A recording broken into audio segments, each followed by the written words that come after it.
Hello, everybody. Welcome back to the Beer Ladies podcast. We are in spooky season, as you all know. It is one of our favorite seasons here at the Beer Ladies podcast. And if you're watching on video, you might even spot a t-shirt or a pumpkin or a something, something along the way.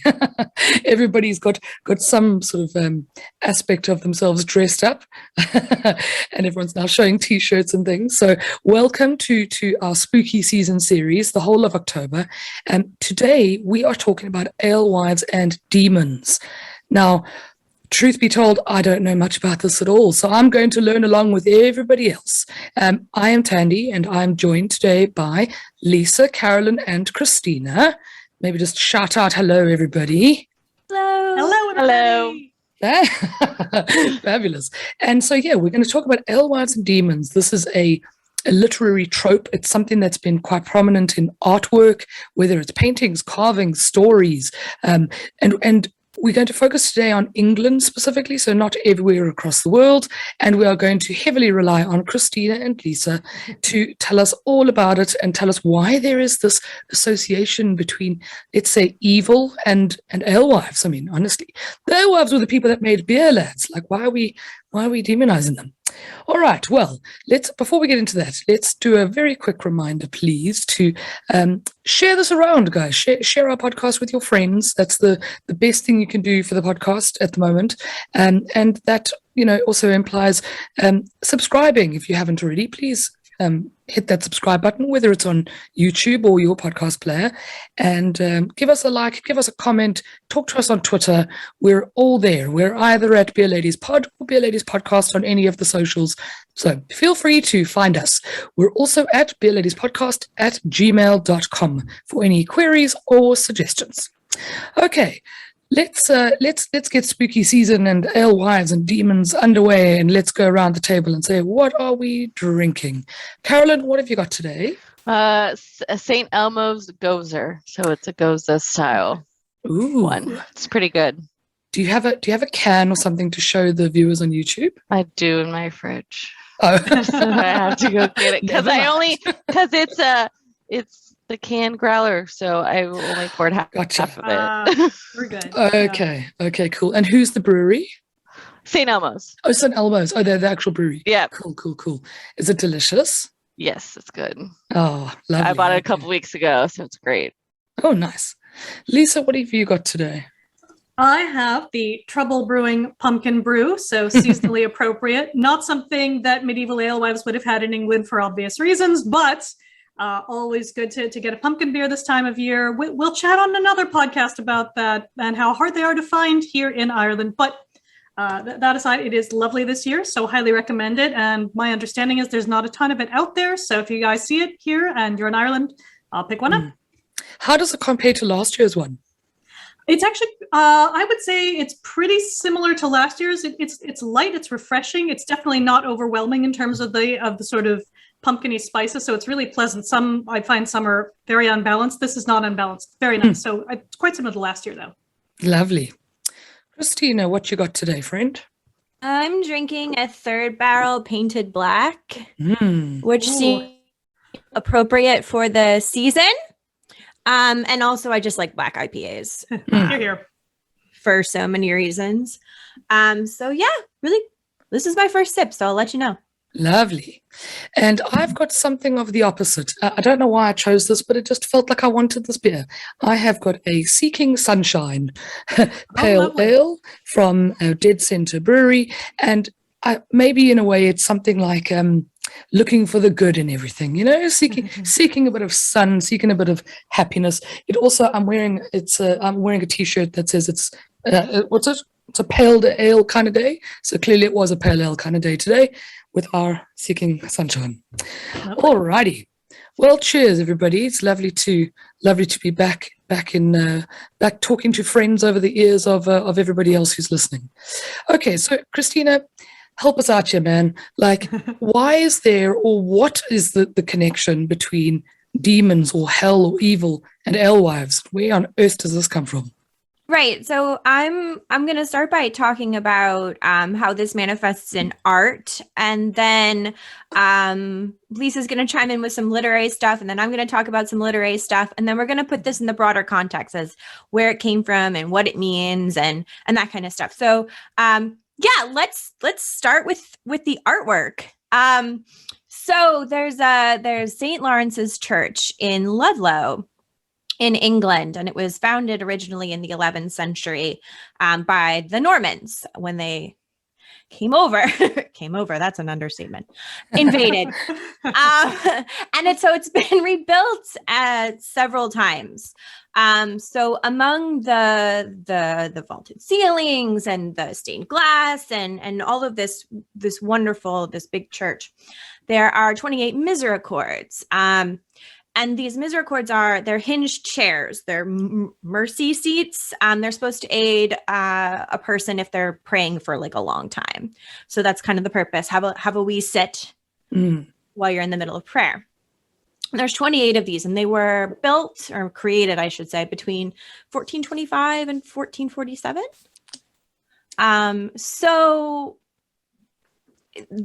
Because there's even 28 of them is just really kind of impressive. But the whole point we care is that there are intricate depictions sort of carved in the underseat of the chair. And for our purposes, one of them is an otherwise naked alewife, and she has this elaborate sort of horned headdress, and she's got this ale mug with her, and she's being dragged off to hell with a bagpipe wielding demon. Although it kind of looks like she's having a really good time, and that's that's something that we'll kind of see through the artwork. It seems to be like where the party is. So I don't really know exactly what they were going for with that. But like, it's not like, this is not the only thing. So for example, there's a Norwich Cathedral. We have another naked alewife, and she's on a wheelbarrow she's with a demon, and he's got a wheelbarrow, and they're carrying more souls off to hell. And she looks again, quite happy, like, woo! So she's not, let's say, the victim of the devil. She's siding with him in whatever the endeavor is. Maybe in league with, yeah. Okay. She looks like she's having a good time. And this is not even just in carvings. These are carvings. There's also paintings. So we have Doom or Last Judgment paintings. One is at the Holy Trinity Church in Coventry, England. A wall painting at St. Edmund's, and one at St. Becket Church in Salisbury. So the alewife in hell sort of appears over and over and over and over again. And and I've talked about this before in what were actual depictions of alewives in the medieval period. And it's not, the modern witch hat, but they do kind of have elaborate headdresses, and often sort of like the devil's snare. So like Maleficent, that's kind of what we're going with, holding a tankard of ale. And so, for example, Miriam Gill, who studied that, she's an expert in medieval wall paintings and art, she argued that this design was to make quite clear the sins of the alewife. So they're portrayed as liars and thieves who sold ale in false measures. They were lustful creatures as seen in their nudity, and their very trade inspired the deadly sin of gluttony. So this is kind of the intention that, like you guys were saying, oh, we're quite happy in our sinful ways. We're happy to be in hell. We're not good people by whatever the misogynistic, patriarchal ideologies were at the time. But why was the alewife, I guess, seen as mistrustful or dishonest or whatever the case is? I mean, surely these are the people that were kind of doing a service to society by providing the ale. Like, you'd think that these people would be revered. Right. And so, no, not at all. So we'll talk about that a little bit more when we talk about like literary portrayals, but just to kind of give an overview that in the medieval period, alewives were maligned quite a bit. Viewed as like I had just said, cheating their customers, giving false portions, these sorts of things. That's not to say this wasn't true. We we do have examples.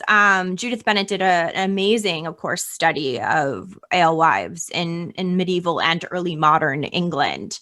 And it was probably common to cheat, but it probably wasn't intentional.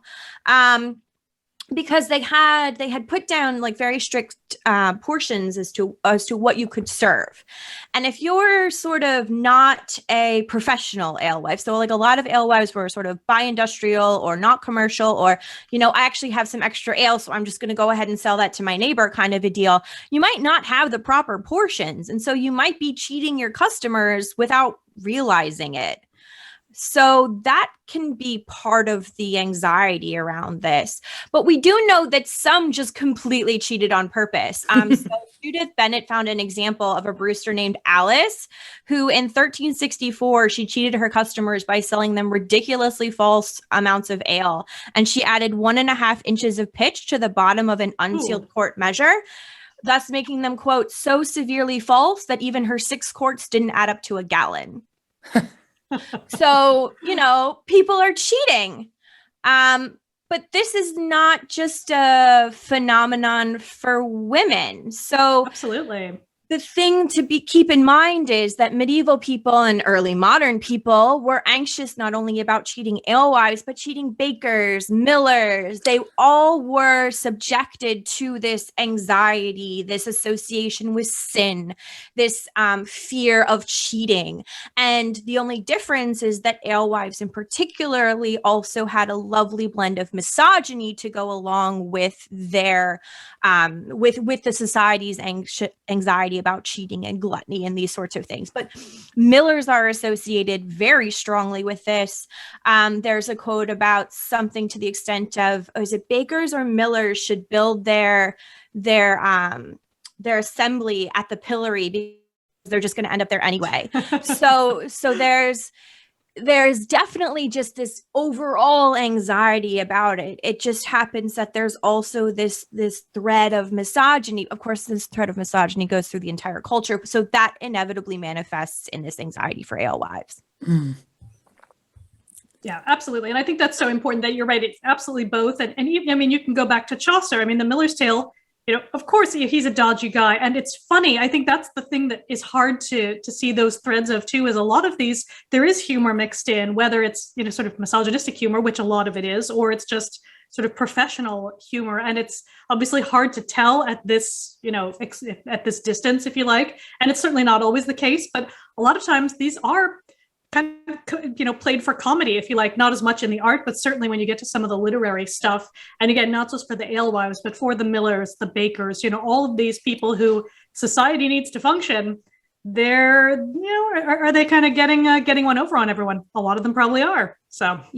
Yeah, I found my quote. It's John Lydgate's poem, put thieving millers and bakers in the pillory. So yeah, he's very clear on this. And he said to put that millers and bakers should build their guild chapel under the pillory, as so many members will end up there at some point anyway.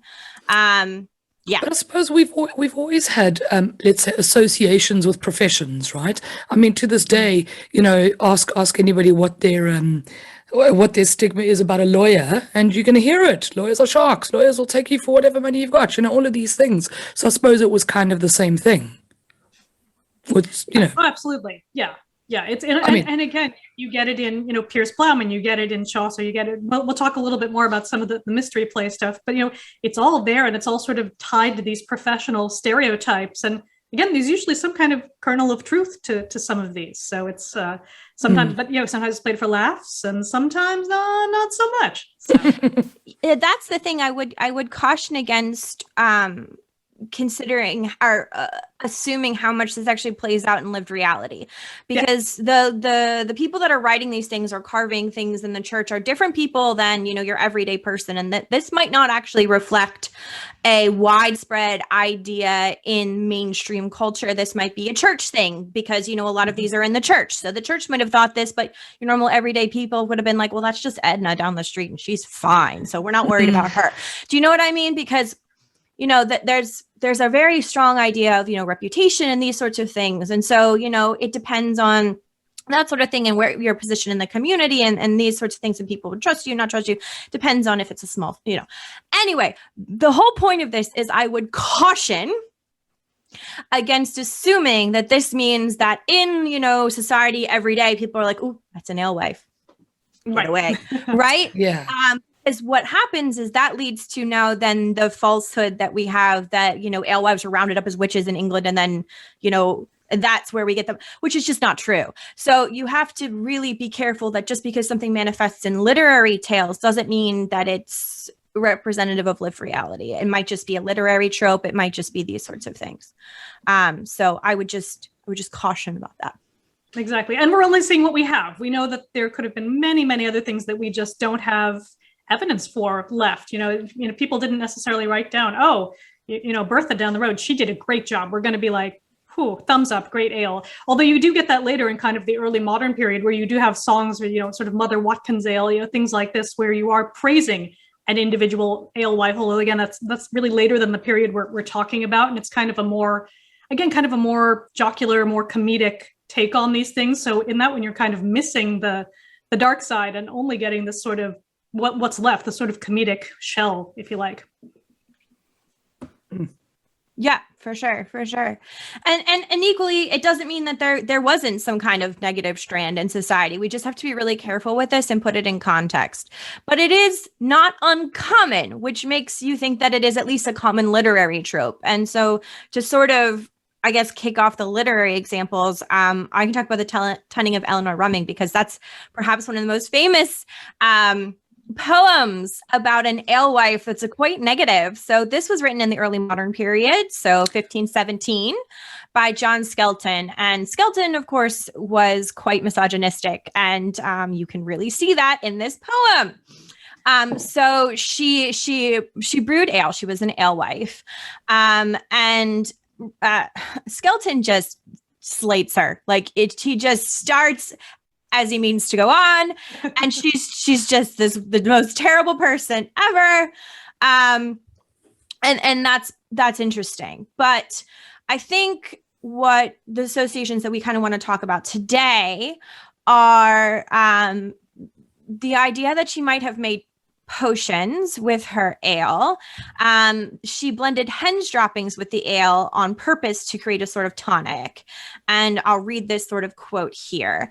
"When I began to brew, and I have found it to be true, drink now while it is new, and ye may it brook. It shall make you look younger than ye be, 2 years or 3, for ye may prove it by me." And so Rumming is talking here about blending a specific sort of potion or to make the drinker appear younger. And apparently it works so well that she declared she makes her husband foolish when they kiss and play and lust and liking. And after their intercourse, she states that they then sweetly we lie, lies 2 pigs in a sty. So again, Skelton is sort of reiterating sort of what he believes to be his illusions of lewdness and his complete disgust of her. But the sort of things that get a little bit more sinister is that he suggests that, quote, the devil and she may be sibs. So she might be kin to the devil himself. As in siblings? Sibs? Yeah. Yes, siblings. Okay. So that she might be kin to the devil. And there's also allusions that she might be accepting a payment from a woman who might have been a witch. But I think this is kind of clear that she's not the witch, but she's associated perhaps with the witch. And she's associated with the devil. And so this, and she also is believed to accept all kinds of payments, including wedding rings and rosary beads. So we do kind of see this sort of very alewife who is kind of, very much mirroring those depictions in those churches of associated with the devil. She's taking rosary beads as payment. That is just unacceptable. She might know a witch, she's not the witch, but she might know one, which is really, so these kinds of ideas. And there's an argument that this might have been based on an actual woman who was brewing at the time, but scholars are not 100%. There's there's a bit of contention about that, but it is possible that she was based on an actual person that Skelton might have encountered in his life. Whether she was actually like that is probably not true at all. Maybe he went to her ale house and just decided that he didn't like her, or he didn't like her ale, or she just didn't like him, or who knows, right? Like, this is all pure conjecture. But yeah, so there is this kind of potential association with hell and the devil and demons and this kind of thing. But again, this does not manifest into mass accusations of alewives, which is. I looked at that poem, and it is so long. I was just like, please give me the TLDR, because I can't be asked. Definitely. Well, maybe a good segue. I will do the TLDR on the Chester mystery plays, which again have what's really kind of a comedic take on the sort of naughty alewife going to hell stereotype. But I'll give people a little bit of context on the assumption that not everyone is super au fait with medieval mystery plays, although again they're still done all over Europe. You have a lot of them in Germany. The York mystery plays might be the more famous ones in England, but the ones we're going to talk about right now are the Chester mystery plays. So these go back to the 14th century, more or less, and they're kind of additive. More and more kind of get added on over time. They were originally performed by monks, but then the city guilds begin to sort of take that on and either sponsor or do a lot of the performances over time. And again, they're still performed now. I think the next one for the Chester mystery plays should be, I want to say 2024, but we'll see where they get to with COVID and all of that good stuff. But the one we're going to talk about, and again, there are many, many, many plays that would be done over a period of weeks, days, et cetera, is the Harrowing of Hell. But what's interesting is that this one, the city guild responsible for this one, is the cooks, tapsters, ostlers, and innkeepers. So they're the ones putting on their own show kind of about how terrible they are, which, at least they kind of can laugh at themselves. But I'm going to share a little bit about the alewife, who is just listed as mulier, so woman, in this one. And I'm not going to read the whole thing because it goes on, but a little clip here I think you'll enjoy. So, my cups I sold at my pleasure, deceiving many a creature, though my ale were not. And when I was a brewer long, with hops I made my ale strong. So again, misunderstanding of the brewing process. We're going to call that out right now to the authors of the Chester plays. But ashes and herbs I blend among, and marred so good malt. So we don't like putting in any of these adjuncts. Adjuncts bad. So even back then, people are like, they're putting things in beer. I don't like it. It's bad. So again, the pumpkin beer they would not be on board with. But I'm going to sort of skip ahead to the other characters: Satanus, Secundus Demon, and Tertius Demon. So again, these guys are just all off. But Satanus says, "Welcome, dear darling, to us all three. Though Jesus be gone with our money, ye shall thou abide here still with me, in pain without end." But then the second demon says, "Welcome, dear lady, I shall be wed, for many a heaven and drunken head, cause of thy ale, were brought to bed, far worse than any beast." So she, her ale was too strong and made people super drunk. But then Tertius Demon, and here's where it gets good. So we're in hell, it's all happening. He says, "Welcome, dear daughter, to endless ball, using cards, dice, and cups small, with many false oaths to sell thy ale. Now thou shalt have a feast." And you're like, wait, okay, this isn't so bad. This sounds pretty great that you get to go down and have all these parties and play cards, dice. You've got little cups. That's kind of a pain. Gonna have to refill. And that is the end of that particular play, where she gets dragged off to hell for making beer that is too strong. Maybe it's got some extra stuff in it. Although she is also cheating people, but then she gets to go have this endless party. So again, it's definitely in a comedic, in a comedic style. This particular play is probably a little later. It might even be as late as the 16th century, but it may be more like, late 14th, early 15th, and then just kept getting kind of revised. But again, it's the same idea of the cheating alewife is the one who's, going to go pay the price. But it sounds pretty great, really, if you look at it. So all good.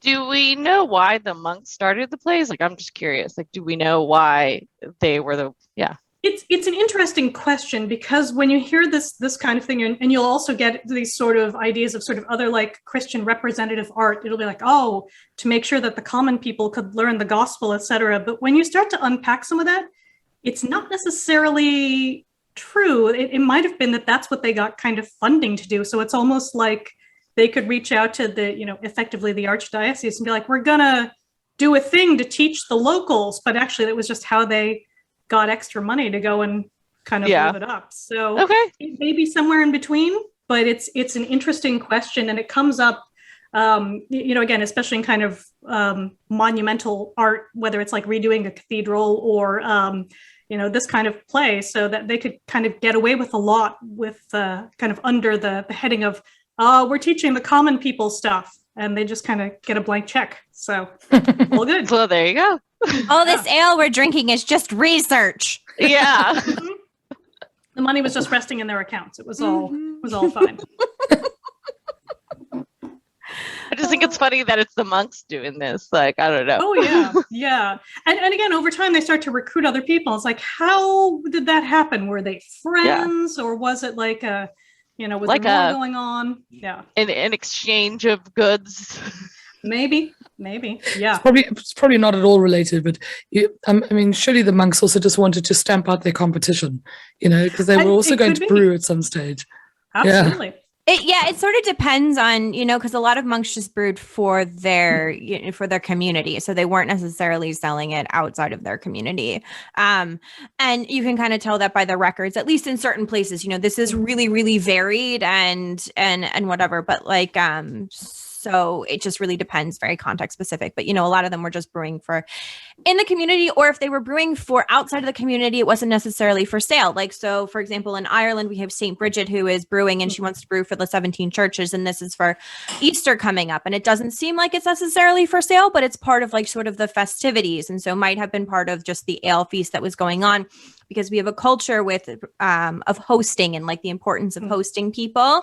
And that's just part of like being a good host, is providing ale and food and these things for your festivities, whether that was charged at certain places and certain times, but in Ireland in particular, there's a really strong hosting culture, and the importance of your host providing sort of ale and food and stuff like that. So, it might be competition, but it might just be, for fun and games.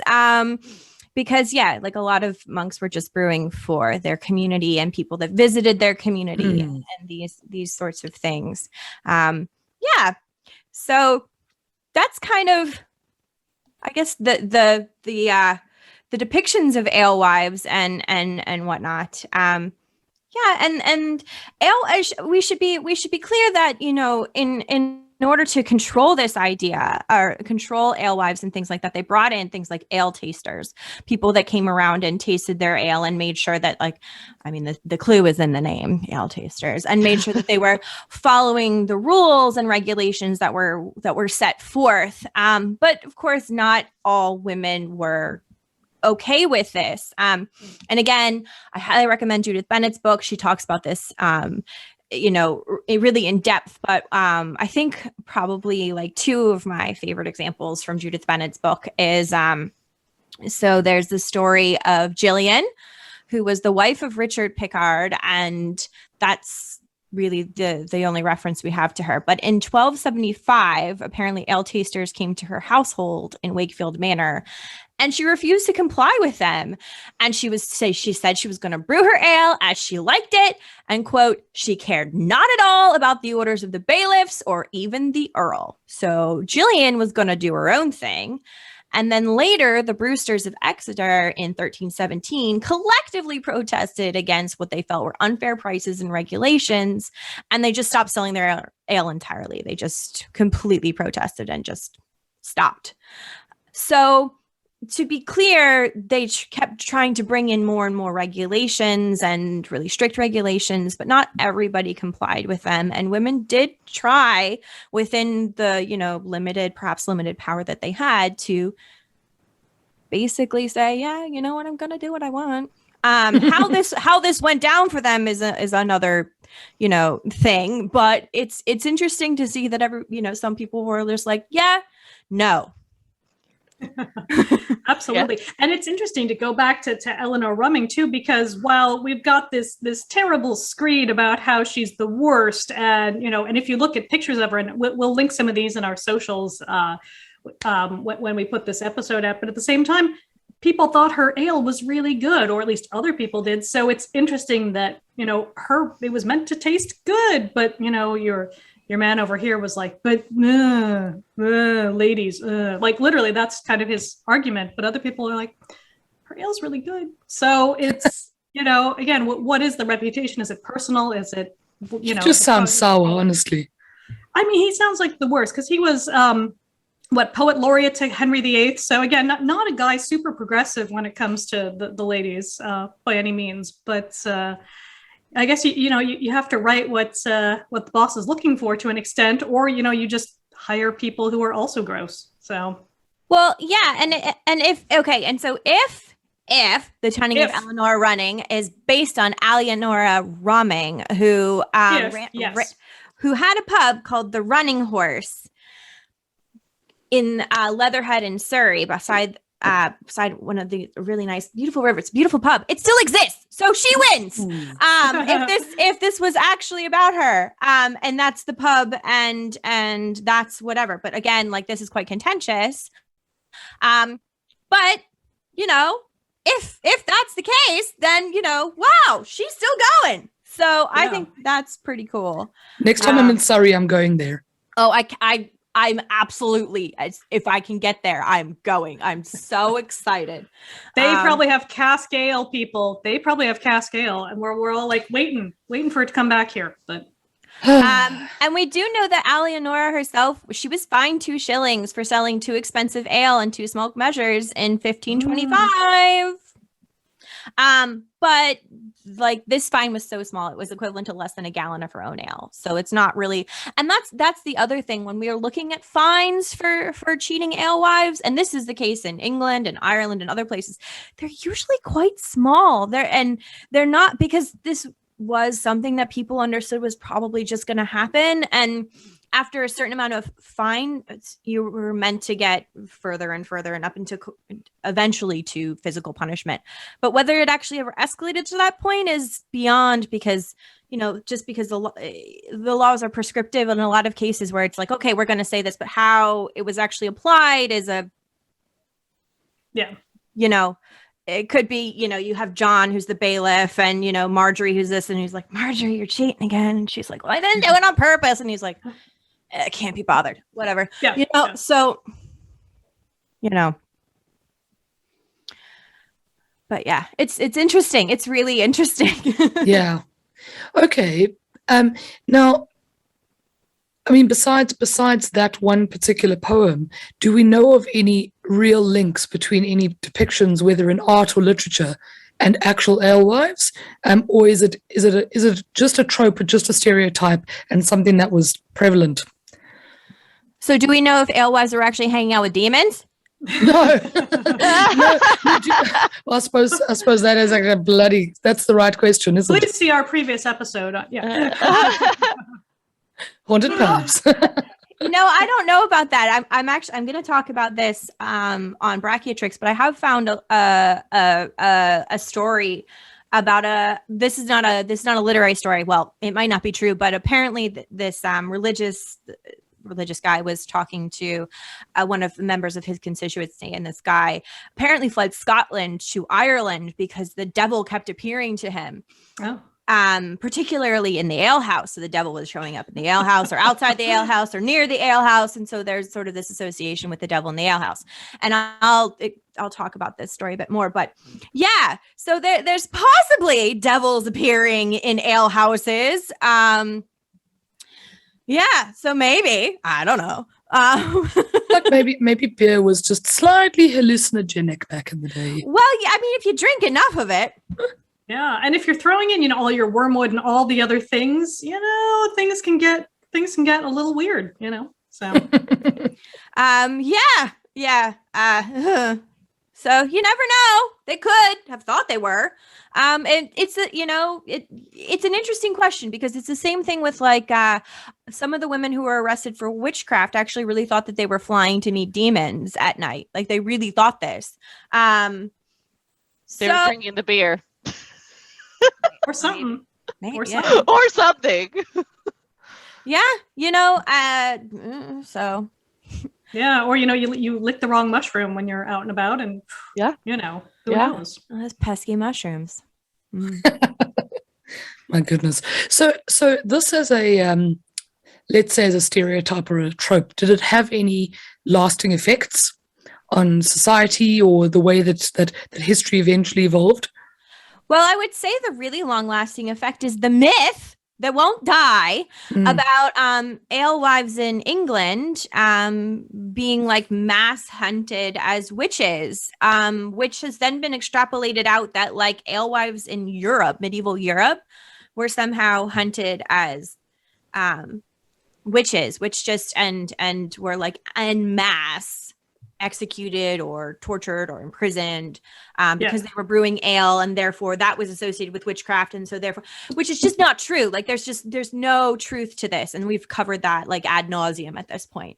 But I would say that's really, really probably one of the really big sticking points is there's this association, and so then people say, oh well, that makes this look like this might make sense, and I totally understand it. It seems like it could fit. Like it seems like those things could fit. Oh, the alewife is associated with demons. Oh, and this is the thing. But that's because of the fact that she's selling something that could be associated with gluttony. The fact that she might be cheating her customers. It's not because brewing ale itself is somehow demonic or evil. It's because, and then she's a woman, so she's more associated with sin because misogyny, patriarchy, blah blah blah, right? So those are sort of the reasons, and then people are like, okay, so this other thing, they were mass accused of witchcraft. Okay, so that makes sense, but the two just don't fit, and we know that because the primary sources seem to indicate that. Now, that is not to say that individual women who were maybe in competition with men might not have been accused, because we do know that men did use accusations to push women out of competition. One woman was accused of leprosy. The other, a man also spread rumors about a woman and her business, both to push alewives out of brewing. So it is possible, but that's on a small individual basis. And that's just in England. And also like things like most of the witchcraft trials don't start until the early modern period. Yeah. We have, in some here and there, like there's one or two, small amounts of things, but it's really more of an early modern phenomenon. But yeah, the moral of the story is those two things don't connect. But I do understand why people would think that they do, but they don't. Yep. Yeah. That sounds cool. I mean, look, if any of these paintings or carvings are to go by, it just sounds like the alewives won in the end anyway.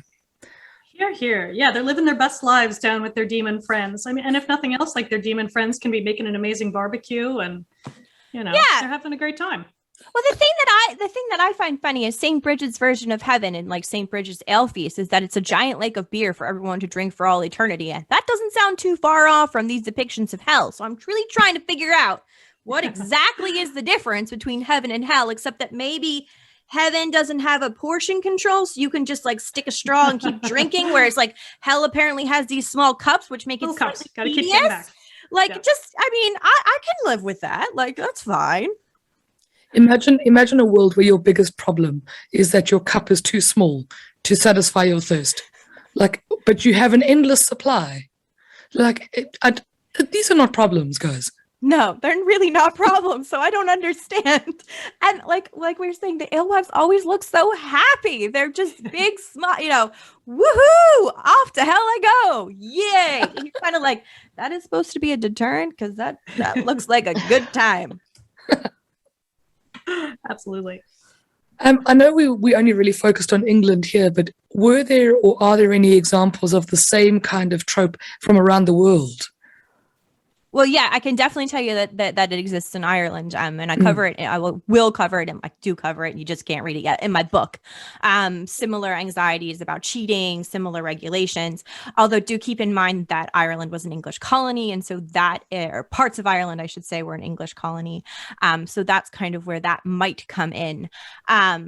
But yeah, so there's definitely that anxiety in other places, and my research primarily is in Ireland, and then because of the colonies that existed in Ireland by the English, I do a lot of comparison, and so I'm quite familiar with those two. But it certainly isn't just limited to England. Yeah, we just have really good documentation for a lot of it, so it makes it easier to find some of it. Which is not to say again it's not elsewhere. It's just got to go dig it up. Yeah, for sure. The documentation in England is really good, and it's good to work with, nice to work with. Yeah. Is it the case that churches are better at documenting and keeping things as well? Well, for example, the reason why the documentation is really difficult in Ireland is because there was a fire in 1922, and it burned most of the medieval records and a lot of the records. And there's a lot to the fire. It's quite a political event, and it's something that we're all still very, very angry about. And by we, I mean historians and literally anyone who's interested in Irish history, because it destroyed so much of what we had. And we have much less primary sources to work with than other countries and other places. And so it's not even a case of like who is making the documentation as much as who has preserved it and how have they preserved it, and what have they been doing to preserve it. And if it was destroyed in like a world war or, an attack or these sorts of things, because unfortunately a lot of history is destroyed in fires or bombings. And putting on my ex-archivist hat, a lot of those church documents may be somewhere, but they're not necessarily arranged, described. They're almost certainly not digitized, although they are in some places. But I'm going to put a shout out for the invisible labor of archivists and librarians, because until that stuff is done, no one knows it's there. So it may well be somewhere, but until those other steps happen and until there's someone doing kind of long-term preservation, whether that's physical or digital, hopefully both, people just may not know. So it may just be something that is known on a local, very like parish level, but it may not be available to other researchers or even just kind of interested people who want to know more. So it's all about, you got to pay these people. So that's my usual shout out, pay librarians, pay archivists. So. Well, and things can also be in private collection that people don't want to cough up. They don't want anyone to look at. So they're sort of kept behind closed doors. So there are things that, I really wish that we had public access to that we just simply don't, because people won't allow access, which is frustrating. Or things from your country, which was colonized or, has then been taken to the country that colonized you and has not been returned. And so then you want access to those materials, but they're not giving them back, even though they don't belong to them. So that's also very big problem within history and archaeology.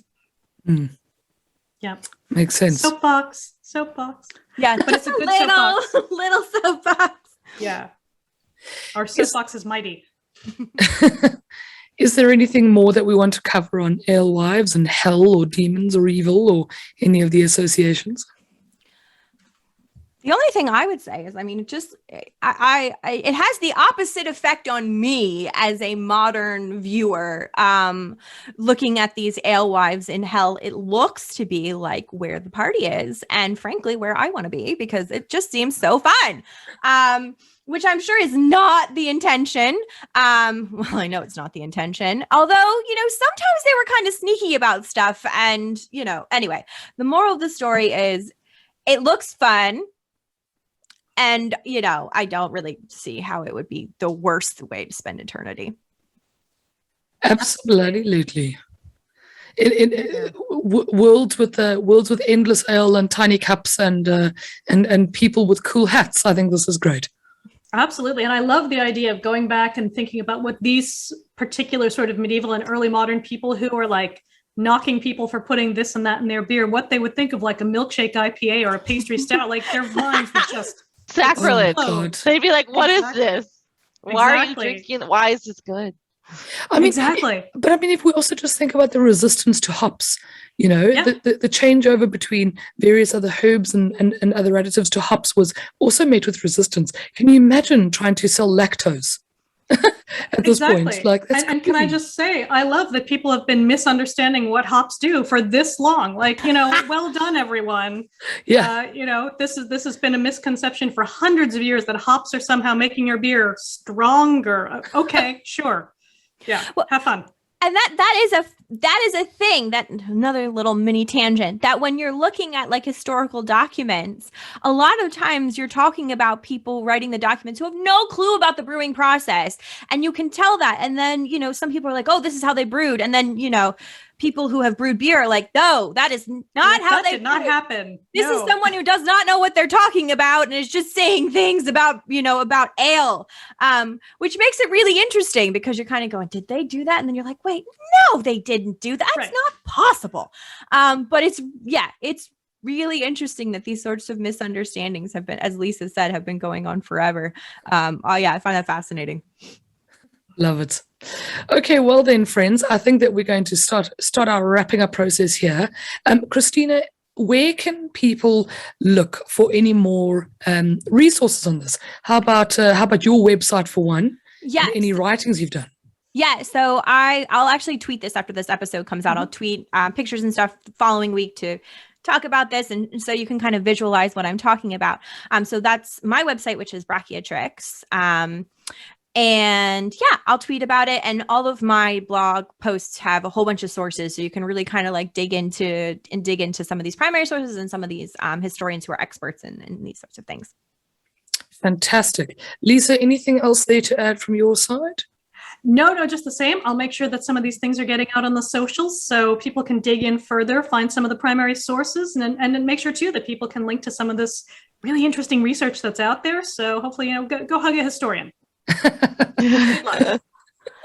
Carolyn, anything last from you? No. Fab.